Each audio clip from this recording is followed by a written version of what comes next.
34살짜리 청년이 출근을 하면서 자가용을 좀 복잡할 것 같아서 버스를 탔답니다. 뒷자리 빈자리가 있어 앉아서 가는데 몇 정거장 지났을 때 할아버지 한 분이 양손에 짐을 들고 끙끙거리며 타십니다. 그리고 이제 버스가 출발하는데 뭐 한 10m나 갔을까 했는데 갑자기 급정거를 하니까 승객들이 깜짝 놀랐는데, 그리고는 기사 아저씨가 큰 소리로 차비 없으면 내리세요. 누구 보고 그러나 보니까 할아버지 보고 그러시는 거예요. 차비 없으면 내리세요. 할아버지가 사정합니다. 급히 나오느라고 지갑을 집에 놓고 나왔으니 한 번만 좀 태워 주십시오. 그래도 기사 아저씨는 원칙대로 안 됩니다. 내리십시오. 큰 소리로 그러니까 민망하기도 하고 할아버지가 내리려고 움직하는 바로 그때 잠깐만요. 초등학생으로 보이는 여자아이가 벌떡 일어나 나오더니 자기 가방에서 10,000원짜리 하나 꺼내서 돈통에 넣으면서 기사 아저씨 앞으로는요 이 할아버지 같은 분들 타시면 10번 공짜로 태워주시잖아요. 할아버지잖아요. 할아버지 깜빡 잊고 나오셨잖아요. 그러면서 오히려 기사 아저씨를 호통을 치는 겁니다.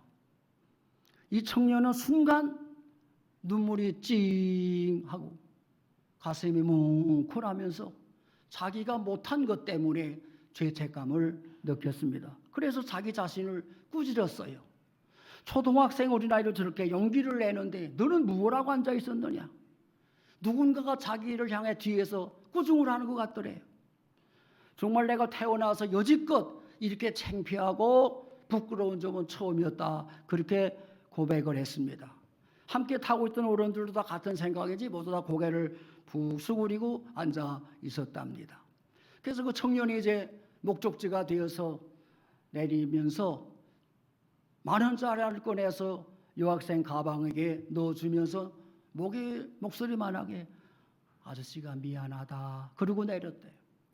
그랬더니 뒤에서 그 여학생이 아저씨 괜찮아요, 아저씨 고마워요 하는 소리가 들리더랍니다. 버스는 지나가는데 그 자리에서 무릎 꿇는 심정으로 부끄러움을 고백을 스스로 하는 거예요. 내가 이렇게 살아왔나 반성하고 오늘 하루 종일 내가 좀 반성하는 하루를 삼아야 되겠다. 그러고 나서는 주님 감사합니다. 저렇게 용기 있고 순진하고 착한 천사를 보내주셔서 감사합니다. 그렇게 예수님께 기도를 올렸대요. 아마 크리스찬이었던가 봅니다. 우리는 이 기사 아저씨를 정죄하거나 또 할아버지를 두둔하거나 성객들을 나무랄 마음은 없습니다. 그러나 그 청년이 그 성객들이 바로 우리들, 나와 여러분들일 수 있어요. 나도 여러분들도 그와 같은 버스를 탈 수가 있어요. 그거를 깨닫고 부끄러워하고 반성했던 청년이 멀쩡한 우리보다는 나을 수 있을 수 있어요. 그러나 내가 만일 그 버스에 타고 있었더라면 어떤 사람이 되었을까? 어떤 행동을 했을까? 누구나 이 할아버지처럼 실수는 할 수 있어요. 그러나 누구나 그 여학생처럼 하지는 않습니다. 실수는 하는데 여학생은 못되지요. 오늘 본문은 심고 거두는, 뿌리고 수확하는 그런 말씀을 하십니다. 이거 9장 10장 다 봐야 되겠지만 간단하게만 읽었습니다. 앞에 9장 17절에 보면 이스라엘 백성들이 워낙 죄를 자꾸 지으니까 하나님이 뭐라고 하셨어요? 너희들이 내 말을 듣지 아니하므로 내가 너희를 버렸다. 하나님 이스라엘 백성을, 그래서 이스라엘은 아수르에, 남유다는 바벨론의 포로가 되었던 거지요. 하나님이 버리시니까 포로가 될 수밖에 없는 거죠. 10장 1절에 보면 하나님 뭐라고 죄를 지적하십니까? 너희들이 풍년 들고 잘 살고 행복하면 나를 더 없이 여기는구나. 그런 의미의 말씀입니다. 잘 사는데 풍년 들었는데 오히려 우상을 섬기고 있는 거예요. 이들이. 과연 우리들은 병들고 가난하고 힘들고 어려움을 당할 때 보다 건강하고 잘 되고 평안할 때 하나님 더 사랑한다고 자신 있게 말할 수 있어요? 더 감사한다고 말할 수 있어요? 그럴 때가 더 믿음이 자란다고 말할 수 있습니까? 이스라엘 백성들은 잘 먹으니까 하나님이 무화과나무에 포도나무를 잘 되게 하니까 오히려 한쪽으로 우상을 섬겼어요. 그래서 10장 2절에 보면 뭐라고요? 두 마음을 품었다. 너희들 지금 두 마음 품은 거야? 마음이 나뉘는 거야? 한쪽은 하나님, 한쪽은 우상을 섬기고 내가 모를 줄 알아?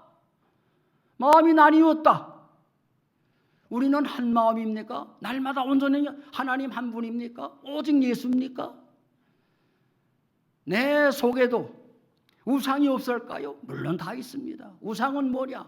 형상 모양만이 아니라 신구약 성경에서 말씀하신 우상은 하나님보다 더 내가 아끼는 거, 내가 더 애중지하는 거, 내가 더 관심을 가지는 거, 내가 더 생각하고 좋아하는 거, 그건 다 우상이라.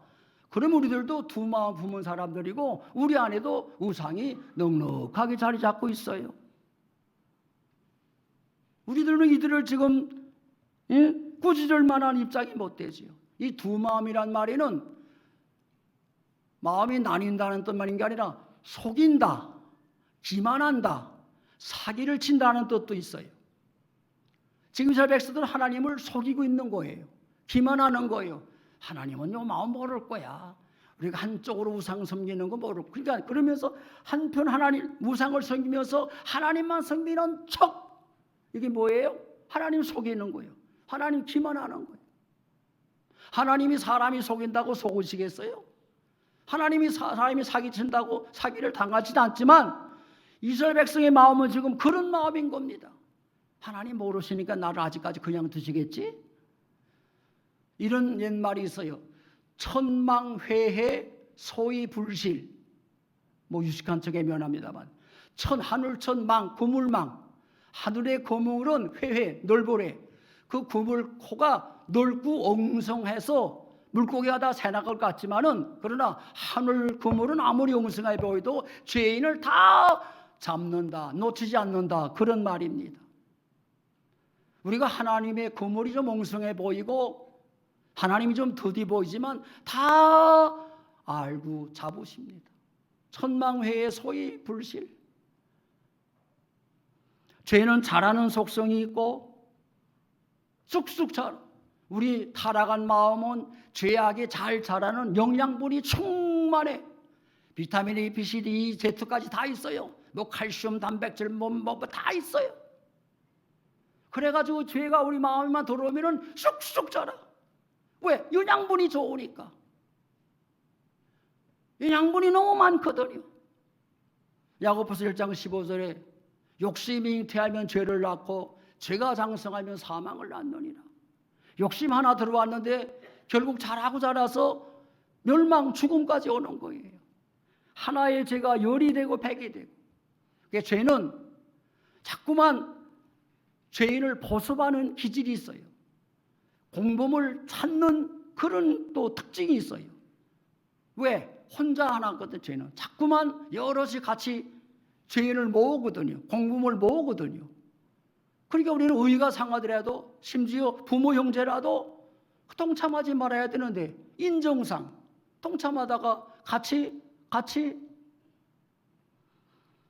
앞에 8장 7절에 보면 바람을 심고 광풍을 거둔다 그랬어요. 솔솔 바람을 부르는데 태풍이 온다는 거예요. 작은 죄를 심었는데 큰 벌이 온다는 그런 말씀이 됩니다. 오늘 13절에도 악을 밭갈고 죄를 거둔다. 그 심은 대로 거두는 거예요. 악을 심으니 악을 거두고 죄를 심으니 죄를 거두는 거예요. 그러기 위해서, 그렇지 않기 위해서 어떻게 하라?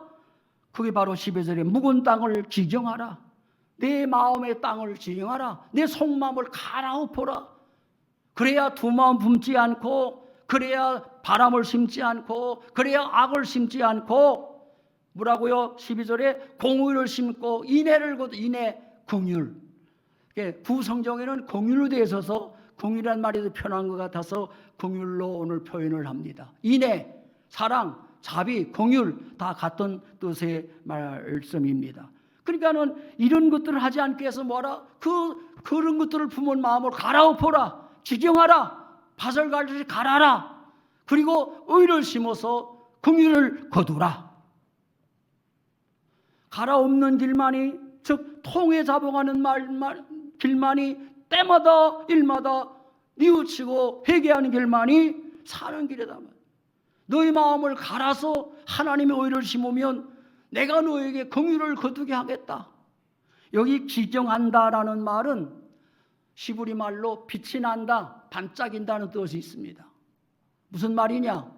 밭을 갈아엎으면 캄캄한 땅속에 있던 흙이 밖으로 나와서 공기를 받고 햇빛을 받으니까 흙이 반짝반짝하게 환해지는 것처럼, 무슨 말씀이에요? 우리 마음을 갈아엎으면 이 더럽고 캄캄하고 우중충하고 미운 마음이 불쑥불쑥 올라오고 질투심이 생기고 남 잘 되는 거 보면 속상하고 누가 예쁜 옷 입고 오면은 저거 어울지도 않는 이보다 괜히 삐죽거리고 이런 못된 마음들이 갈아엎으면 뒤집어져서 성령의 빛을 받고 말씀의 권능을 받을 때 환해지는 거예요. 깨끗해지는 마음이 된다는 말씀입니다. 흙이 뒤엎으면 빛이 나듯이 우리 마음도 갈아엎고 회개하면은 성령의 빛으로 반짝반짝 밝은 마음, 착한 마음, 자비로운 마음, 감사의 마음, 웃는 마음, 기쁜 마음으로 바뀌어지는 거예요.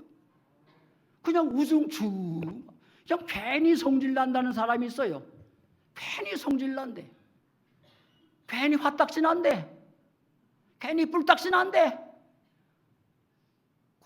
그렇게 안 하려면 뭐 죽어야지 뭐.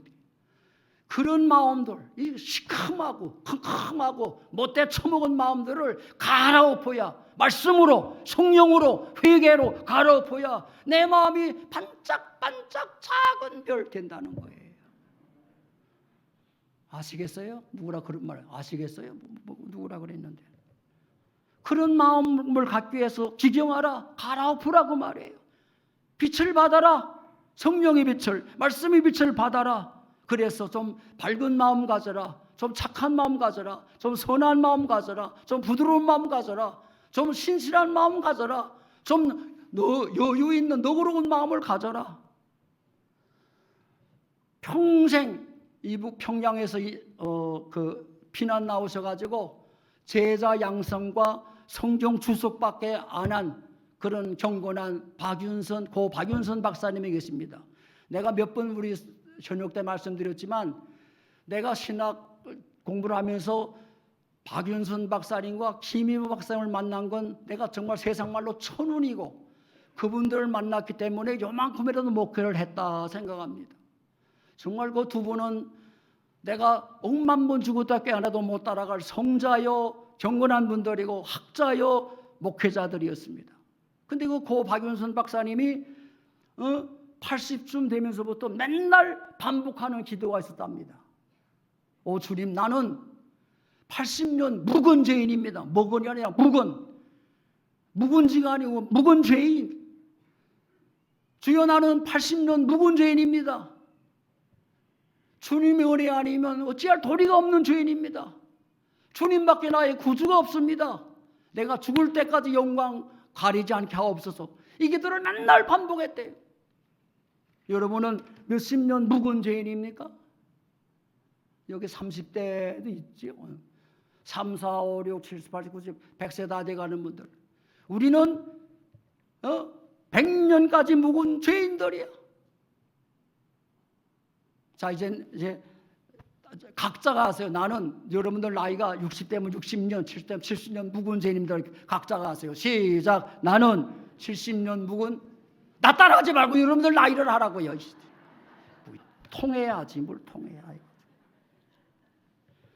내가 사무실에서 이제 일부 마치고 있으니까 몹시 긴장하고 그런가 이조 목사님이, 목사님 왜 이렇게 긴장하세요? 목사님 집이잖아요. 그러고 나니까 굉장히 위로가 돼. 그렇지.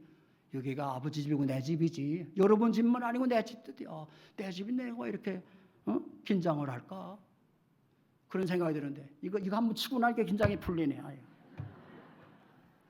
개벌은 재벌은 개 못 준다고 그래요. 80년 묵은 죄인입니다. 주님밖에는 어찌할 도리가 없습니다. 나의 구주는 주님뿐입니다. 농부들에 의하면 땅을 깊이 파엎을수록 농사가 잘 된대요. 그냥 한 5cm보다는 수십 cm, 한 20, 30cm를 갈아엎으면 농사가 더 잘 돼. 왜? 깊이 태양빛이 들어가고 공기가 들어가니 농사가 잘 된대요. 우리들도 마음을 깊이 갈아엎어야, 이건 우리 의지로 안 되니까 성령님에게 맡기고, 말씀의 권능에게 맡기고, 하나님 해주길 맡기고, 내 마음을 깊이 갈아엎으려고 발버둥을 치는, 수십 년 동안 내 깊은 마음속에 딸이 털고 자리 잡고 나를 지배하던 죄악이 하나님의 의의 태양, 성령의 빛으로 갈아엎어지어야 한다는 말씀입니다. 그리하면 내 의를 비같이 내려주겠다. 내 의를 비같이 내려주겠다. 너희들이 회개만 하면 악을 밭갈지 않을 것이고 신고 죄를 거두지 않을 것이고 내가 너희를 의롭다고 해 주겠다라고 말씀을 하십니다.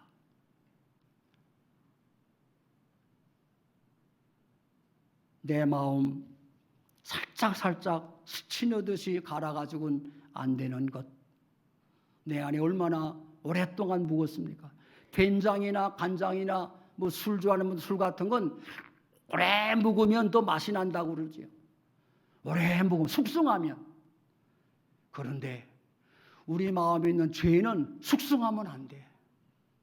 오래 묵히면 안 돼요. 즉각 갈아엎어야 돼. 매일매일 갈아엎어야지. 이거를 몇십 년, 80년 숙성시키면 그게 맛이 있어지는 게 아니고 그게 죄가 되고 덩어리가 되고 낙지가 되고 못이 되어가지고 빼낼 수가 없어요. 죄는 숙성시키면 안 돼요. 즉각 빼내야 돼. 이제 나도 아까 어떤 분하고 인사하니까 연세가 어떻게 되세요? 한국 나이로 85세입니다. 그러시오. 나는 한국 나이 78입니다. 이쯤 되니까 이젠 천국이 자꾸만 더 보이고 좋아질 때가 있고 언제 나도 설교하라고 해도 못할지도 모르고 기회가 있을지도 모르지만 있어도 못할지도 모르는 이때쯤 되고 나니까는 내가 심히 아프고 힘든 게 있었어요. 뭔가를 꼭 하고 싶은데 꼭 해야 되겠는데 반드시 해야 되겠는데 이런 마음을 가지고 하나님 앞에 때를 무진장 썼어요. 하나님이 정말 이 늙은 종을 통해서 꼭 신광교회 성도들 하시고 싶은 말씀이 뭔지요? 하나님이 전하고 싶은 말씀이 뭡니까? 하나님이 원하시는 뜻이 뭡니까? 그걸 내 마음에 좀 감동해 주세요. 막 때를 썼어요. 그랬는데 내가 그 마음을 가지고 있어 하나님께서 긍휼이라, 긍휼을 전해라. 긍휼. 오늘 성경은 인애지만 긍휼이라고 그랬죠. 긍휼, 인애, 자비, 사랑 이거 좀 전하라. 그래서 하나님이 내게 하라고 하시는 말씀인 줄 알고 말씀을 준비합니다. 요즘 세계적으로 유명한 한 단어가 있어요. 버킷리스트라는 말. 버킷리스트는 뭐냐? 내가 살아서 꼭 하고 싶은 일, 꼭 해야 될 일을 목록을 적어놓은 것을 버킷리스트라고 합니다. 내가 죽기 전에 힘이 없어지기 전에 여러분들도 이제 버킷리스트 꼭 해야 할 일이 뭐냐? 그래서 오늘 제목을 긍휼을 심고 긍휼을 거둔다.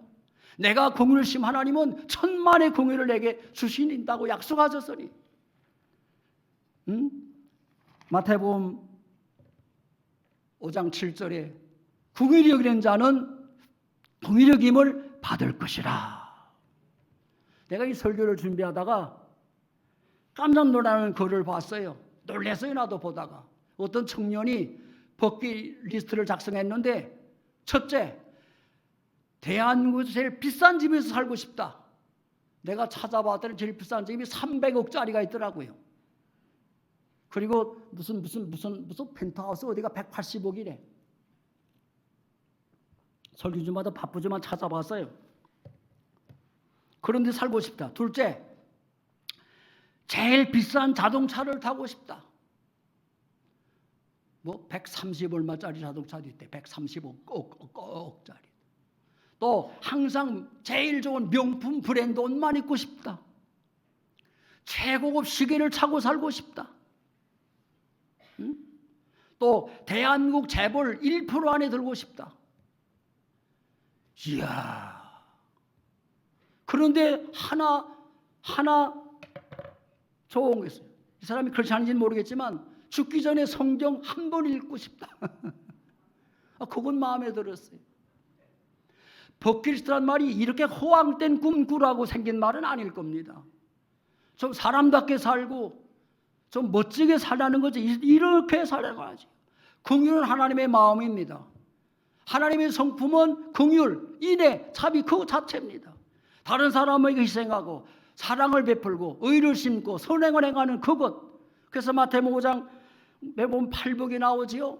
그런데 10년 가난하고 애통하고 또 온유하고 의에 줄인 요 네 가지는 자신을 향한 말씀입니다. 내 자신의 성장과 완성을 해. 그리고 5부터 8까지는 다른 사람에게 하는 것인데 그 중에 다른 사람에게 하는 첫 번째, 다섯째 복이 뭐냐? 긍휼히 여기는 자는 긍휼히 여김을 받을 것이다.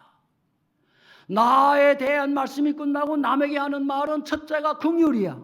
남에게 긍휼을 베푸는 거, 남에게 자비를 베푸는 거, 남에게 인애를 행하는 이것이 첫 번째예요. 이건 내 말이 아니고 하나님 말씀이에요. 남에게 먼저 할 일이 뭐냐? 긍휼을 베풀어라. 선행을 행하라. 바로 그겁니다. 나는 가난하니까 뭐 저 말씀이 나하고 상관없겠지. 오늘 내가 설교는 인기가 인기 따라 하는 건 아니, 인기가 없으려고 생각해서 죄를 지적해.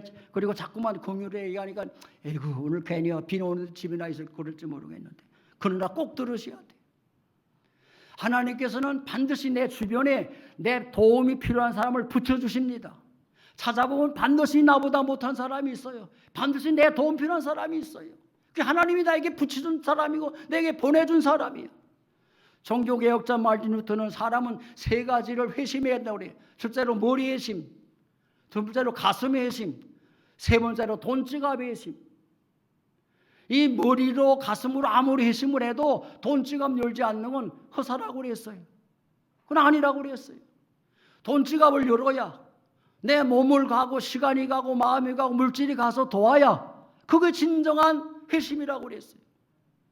돈지갑을 열지 않는 건 가짜인 거예요. 긍휼이 없으면 신자가 아닌 거예요. 긍휼이 없는 건 기독교가 아니듯이 긍휼이 없는 건 크리스천이 아닌 거예요. 복음의 핵심은 긍휼입니다. 긍휼은 복음의 핵심이고 이 긍휼은 복음 윤리의 근본이에요. 윤리의 어뜸이 뭐냐? 복음의 윤리의 어뜸이 뭐냐? 긍휼입니다. 구약 때로라면 아무도 구원 못 받잖아요. 그렇죠? 예. 이눈이 눈은 눈, 죄 하나 지면 지옥 가고 못해. 그러나 하나님의 긍휼하심이 이 땅에 오셔서 우리 죄를 사하시고 우리 의롭다 하시고 하나님 자녀로 삼으셨잖아요. 우리는 그 긍휼로 하나님 자녀 되었으니 긍휼을 마땅히 행해야 되는 거죠. 복음 핵심이 긍휼인 거예요. 긍휼이 바로 윤리의 기독교 윤리의 근본이라는 게 핵심이라니까요. 이유 없이 조건 없이 마태복음 5장 45절에 하나님께서는 선한 자나 악한 자에게 햇빛을 주시고 의로운 자나 불의한 자에게 비를 주신다. 이게 일반 원칙이에요. 하나님은 악인 선인 의로운 자 불의한 자 가리잖아요. 햇빛과 비를 똑같이 우리들도 선한 자 악한 자 잘난 자 못난 자 친한 자 안 친한 자 좋아하는 자 안 좋아하는 자 가리지 말고 하나님의 긍휼을 행하라고 말이에요. 하나님의 긍휼을 심으라고 말이에요. 따지지 말라고 말이에요. 가까운 사람끼리 나누는 건 그건 긍휼이 아니죠.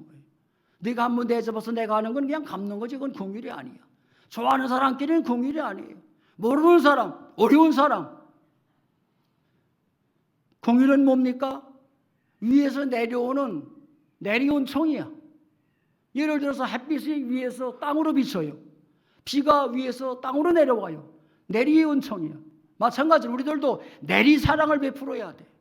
나보다 잘난 사람들이 하겠지라고 말고 생각하지 말고 나보다 못하는 사람을 내가 내리 사랑해야 돼. 부모가 내리 사랑하듯이 나보다 조금이라도 어려운 사람을 내리 사랑을 가지고 긍휼을 베풀라는 거예요.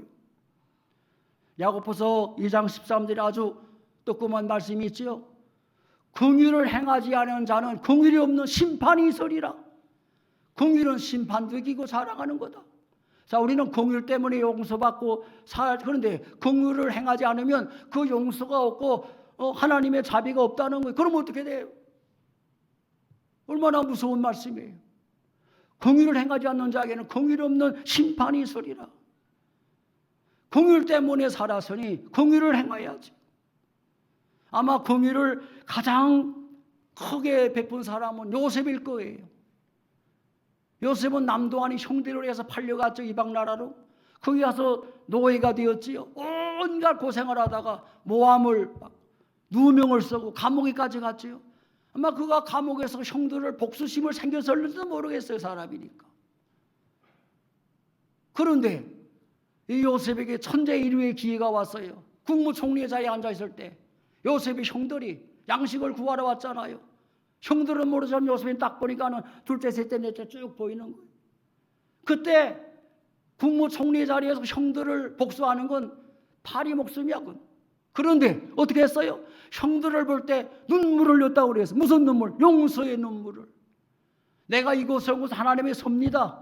나를 애굽에 보내서 이렇게 번성하게 해서 이스라엘을 잘 살게 하려고 하나님의 섭니다 라고 깨닫고 용서했다고 그랬어요. 또 하나는 다윗입니다.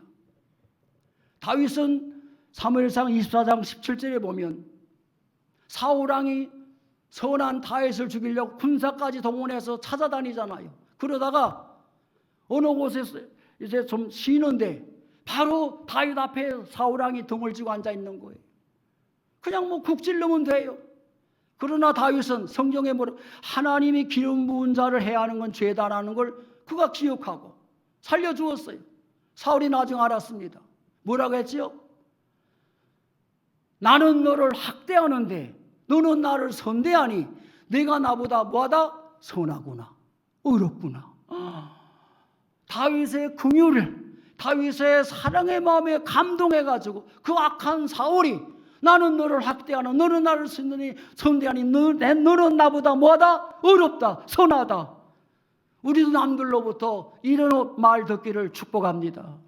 우리 신광의 모든 가족들은 다 이 요셉처럼 다윗처럼 따지지 말고 묻지 말고 계산하지 말고 무조건 하나님의 긍휼을 베풀기를 축원합니다. 긍휼이 없으면 기독교가 아니듯 긍휼이 없으면 선자가 아니라고 말씀드렸어요. 마태복음 9장 13절에 나오는 호세아 6장 6절에 보면은 나는 긍휼을 원하고 제사를 원치 않는다 그랬습니다. 하나님은 제사를 심히 원하십니다. 예배를 날마다 기다리십니다. 날마다 찬양받기를 원하십니다. 그런데 긍휼이 없는 사람 예배는 안 받으시겠다고 그랬어요. 사양한다, 거절한다고 그랬어요. 긍휼이 얼마나 중요하기에 나에게 예배하러 오기 전에 긍휼을 먼저 행하고 오너라. 남에게 자비를 베풀고 오너라. 남에게 선을 행하고 오너라. 그 말씀이에요. 긍휼 이렇게 위대한 거예요. 네, 긍휼 영어 단어로 말하면 그 상대방의 고통에 동참하는 거예요. 상대방의 아픔에 경험하는 거예요. 그의 가난에 그의 괴로움에 동참하고 경험하는 게 긍휼이에요. 마태복음 18장 22절에 보면 임금님께 요즘 화폐로 환산하니까 120억이랍니다. 120억의 빚을 창감받은 사람이 집으로 가다가 자기한테 2만 원 빚진 친구를 만났어요. 그 2만 원 안 갚는다고 옥에 가두었어요. 이 소리를 임금님이 들었어요. 그리고 뭐라고 그랬어요? 내가 너에게 어마어마한 걸 탕감해 주었으면 너도 친구를 탕감해 주는 거 마땅하지 않느냐? 저놈을 옥에다 집어넣어라. 여기 임금은 하나님이십니다. 여기 탕감받은 사람들은 우리들입니다. 우리는 하나님으로부터 억만 가지 죄와 허물을 탕감받았어요. 용서받았어요. 그런데 오래전에 누가 나에게 애매한 실수하는 것을 그것도 지금도 기억해. 10년도 더 된 걸 기억해. 가끔 그게 떠오르는데 그러면서 그때를 생각하면서 투덜거려. 이게 뭡니까? 하나님 우리에 그렇게 갚으시면 우리는 하루 만에 지옥 갔어요. 하루 만에 묵사발렸다고요. 120억 원을 탕감받은 사람이 2만 원을 탕감 못하는 거 우리 똑같은 거예요. 그게 우리들이에요. 하나님이신 임금님 우리 그렇게 말씀하시는 거예요. 내가 너희를 얼마나 탕감해 줬는데 너희들은 2만 원짜리도 용서 못해? 긍휼은 심판이 이긴다고 했는데 어떻게 되는 거냐? 톨스토이, 러시아의 작가 톨스토이가 여행을 하게 되었습니다. 여행을 하다가 이제 중간에 어느 집에 좀 쉬려고 들어가니까 어머니하고 어린 아들 두 식구가 살아요. 그런데 이 어린 아들이 톨스토이가 가지고 있는 여행 가방을 줬더니 엄마 보고 그거 사달라고 졸르는 거예요. 너무 갖고 싶다고. 근데 형편이 안 돼서 어머니가 못 사주고 달래. 그래서 계속 졸라. 톨스토이가 마음으로 작정을 했습니다. 그래, 내가 여행할 때는 가방이 필요하지만 마치고 돌아오다가 주고 가리라. 그런 마음을 먹고 여행을 떠났어요. 여행을 다 마쳐가지고 기쁜 마음으로 옵니다. 왜요? 가방을 줄 걸 생각하니까 기뻐. 그래서 와가지고 어머니, 아들 어디 있어요? 왜요? 내 가방 주려고요. 그때 어머니가 나조막한 목소리로 이제는 가방이 필요 없게 되었습니다. 에? 벌써 사주셨어요? 아니요. 며칠 전에 급성병으로 내 아들이 세상을 떠났습니다. 그냥 하나 빵 얻어맞은 것 같던 느낌이 오더라는 거예요. 그래서 어머니를 모시고 이제 그 아들 무덤에 갔답니다. 톨스토이가 무덤에 가가지고 가방을 무덤에 올려놓고 이런 글귀를 써놨어요.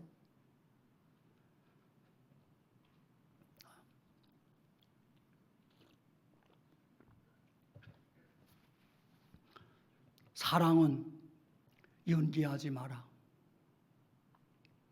자기의 경험을 통해 쓰는 거예요.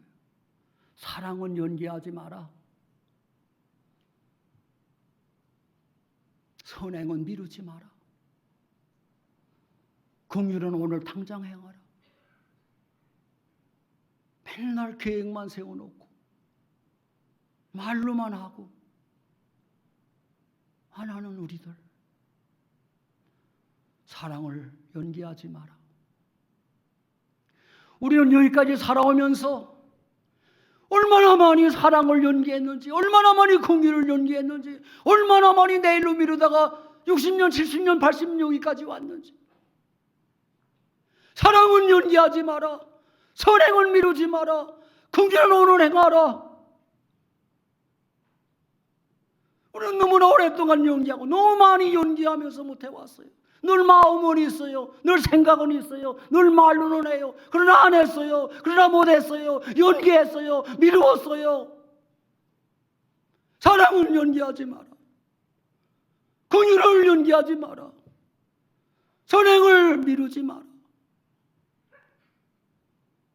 야고보서 4장 17절에 사람이 선을 행할 줄 알고도 행치 않으면 죄인이라. 우리는 죄인 중에 개수들입니다. 사랑을 너무 많이 연기했어요. 선행을 너무 많이 미루고 왔어요. 그러다가 다 숲으로 돌아갔어요. 사랑을 연기하지 마라. 긍휼을 연기하지 마라. 오늘밖에 내 날이 아니다. 그리고 톨스토이가 뭐라고 그랬어요?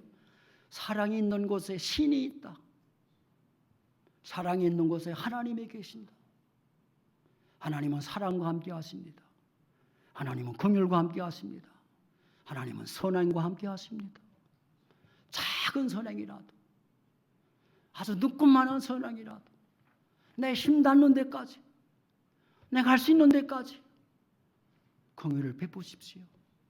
내일은 내 차례가 아닙니다. 그래서 지혜는 앞에는 머리털이 있고 이 뒤에는 머리털이 없는 거래요. 앞에 머리털을 잡아야지 뒤에 잡으려니까 대머리야. 뒤에는 지나가면 못 잡는다는 거예요. 지나가면 없어지는 거예요. 지나가면 내 차례가 아닌 거예요. 시편 39편 6절에 이 그림자같이 지나간 인간들아, 너 헛된 일에 똥 싸가며 애쓰는 너희들아, 너희들이 재물을 아무리 모아도 나중에 누가 썼는지 몰라 라고 말씀했어요. 좀 있는 분들, 좀 통장이 두둑한 분들은, 좀 부동산도 있는 분들은 이제 합시다. 얼마나 쓰면 얼마나 쓰고 얼마나 하면 얼마나 하겠어요. 좀 베풀다 갑시다. 좀 공유를 심다가 갑시다. 내가 하나 심으면 열을 주시잖아요. 내가 심으면 자손이 거두잖아요. 심어야지요. 뿌려야지요. 어렵다고 생각하지 마시고 나보다 더 어려운 내리사랑이 있습니다. 옛날에 어떤 부자가 돈도 많았지만 선행을 많이 해서 믿음이 좋아서 매주 토요일날마다 교인들 대접할 음식을 잔뜩 준비하다가 토요일날이 되면은 동네 위아래다 동네 어려운 12명을 초청해서 대접을 한답니다. 그런데 어느 날은 12명을 초청하는 13명이더래요. 식사를 마치고 어디서 오셨습니까? 손님 그리고 물으니까 그분이 대답, 나는 어디서 온 사람이 아니라 항상 매일 당신과 함께 있었습니다 라고 대답하더니 사라져버리더래요. 아하, 이분이 예수님이었구나라고 깨달았답니다. 여러분들도 좀 남모르게 선행을 하시다가 남모르게 좀 공의를 베풀다가 예수님 대접하는 복된 자들 되기를 축복합니다. 한번 그래 봐야지요. 어떤 청년이 직장에 면접시험을 보러 가고 있습니다. 그런데 길 한복판에 한 중년 부인이 타이어가 펑크 나서 그걸 교차로 땀을 쩔쩔 뻘뻘 흘리고 있더래요. 그래서 고민이 순간 생겨서 갈등이 돕자니 시간이 없고 안 돕자니 양심이 찔리고 순간 몇 초 사이 고민하다가 에라 도와야 돼. 그래서 그 아주머니를 도와서 타이어를 빨리 교차하고 달려갔습니다. 그런데 시간이 지나가 버렸어. 인사과에 가서 이만저만에 너도 어떻게 하려고 안 된다. 그래서 돌아서려고 하는 누구라 덩어리를 툭툭 치더니 내일부터 우리 회사 출근하세요 그러는 거예요. 그 돌아보니까 아까 그 타이어 고친 그 아줌마야. 그런데 그분이 그 회사 사장님이야. 세상에 그냥 지나갔으면 떨어질지 모르지. 근데 거기서 선행을 거기서 긍휼을 자비를 베풀었더니 회장 사장님을 만난 거예요. 우리는 알아야 합니다. 아무도 모르게 하나님은 아십니다. 아무도 못 갚아도 하나님은 갚으십니다. 긍휼을 베풀지 않으면 뭐라? 죄인이라. 당장 힘들고 보상이 안 돌아올 것 같다 할지라도 미칠 것 같다 할지라도 손해밖에 없는 것 같다 할지라도 오히려 그런 사람들을 찾아서 도와보시오. 식당에 가 식사하다가 좀 힘들어 보이고 좀 초라해 보는 노인들 계시면 그냥 식대 내고 가세요. 하루만이야. 일주일이 행복해요. 할 수 있잖아요. 그거 할 수 있으니까 내가 먹으러 간 거잖아요. 그거 연기하면 언제 또 그런 기회가 올지 몰라요. 긍휼히 여기는 자는 긍휼히 여김을 받을 것이다. 그리하면 내가 의를 빛처럼 너에게 내려주겠다. 내 긍휼을 너에게 빛처럼 내려주겠다. 어항 속의 금붕어는 그 어항 속에 있는 풀이 내뿜는 산소를 마시고 살지만 그 풀은 금붕어 내뿜는 이산화탄소를 먹고 산대. 서로가 공생하는 거야. 내가 누구 좀 도왔다고 내 것 쓴 게 아니에요. 내가 누구 좀 도왔다고 마이너스가 아니에요. 반드시 돌아오는 거예요. 왜? 하나님이 돌아온다고 약속하셨으니까. 거짓이 없어 하나님이 약속하셨으니까. 긍휼을 심고 긍휼을 거두는 신광의 우리 가족들. 긍휼은 하나님의 마음이라고 했지요. 하나님의 품성이라고 했지요. 복음의 핵심이라고 했지요. 복음 윤리의 근본이라고 했지요. 마땅히 행해야지. 마땅히 해야지. 마땅히 행해야지. 마땅히.